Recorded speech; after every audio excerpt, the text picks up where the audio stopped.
Today I'm chatting to you about alcohol as part of Rethink Your Drink Part 2. Now, people don't realize the energy content of alcohol. Energy from alcohol is in fact higher than carbohydrates or protein.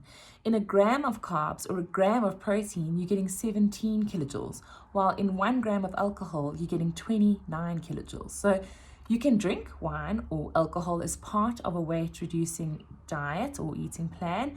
However, the portions need to be controlled. So if we start with wine, this is what 150 mils of wine looks like, but this is an American food model, so their glasses are a lot smaller than glasses in South Africa, for example, that are a lot bigger. My first challenge to you would be to take your normal glass of wine at home and measure what you're normally pouring into the glass and see how many mils it is. 150 mils is 1 unit of alcohol, and that is equivalent to 2 slices of bread. So if you drink a whole bottle of wine, it is 10 slices of bread, because remember, a bottle of wine has got 750 mils of wine in a bottle, which means we should get 5 glasses of wine out of a bottle, not 3 like most of us do. So you do need to check on those portions. White wine and red wine are pretty similar. Champagne is also similar in terms of the portion, which is the 150 mils. If we talk about things like spirits, a double shot of gin or a double shot of vodka or tequila or any of the spirits is equal to that 150 mils of wine.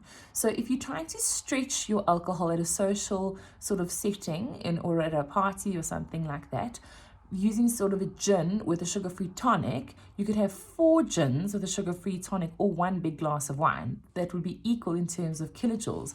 But if you're an absolute wine lover, a spritzer is actually the way to go, because you can do less wine and spritzer that, and then your kilojoules will be less. Or if you are a red wine lover and you're not going to spritzer that, of course, then you've got to measure it. You can't sort of just be heavy-handed with the glasses of wine, because they will easily stack up. Now, the other thing to consider is the mixes.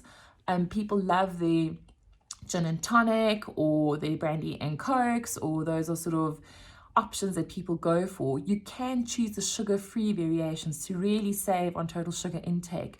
In a carbonated sweetened beverage, you're going to get up to 7 to 11 teaspoons of sugar, and this applies to gin too.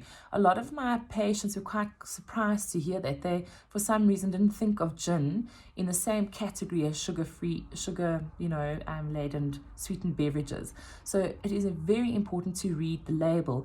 There is no such thing as a hidden sugar. It is on the label, and we simply need to read the label. So every 4 grams of sugar on a labeled drink is equivalent to a teaspoon of sugar.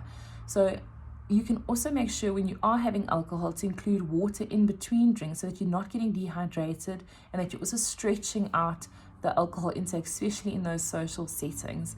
So I hope this little bit of information will help you to still enjoy the alcohol in a sensible way, but really getting on top of the portion controlled amounts.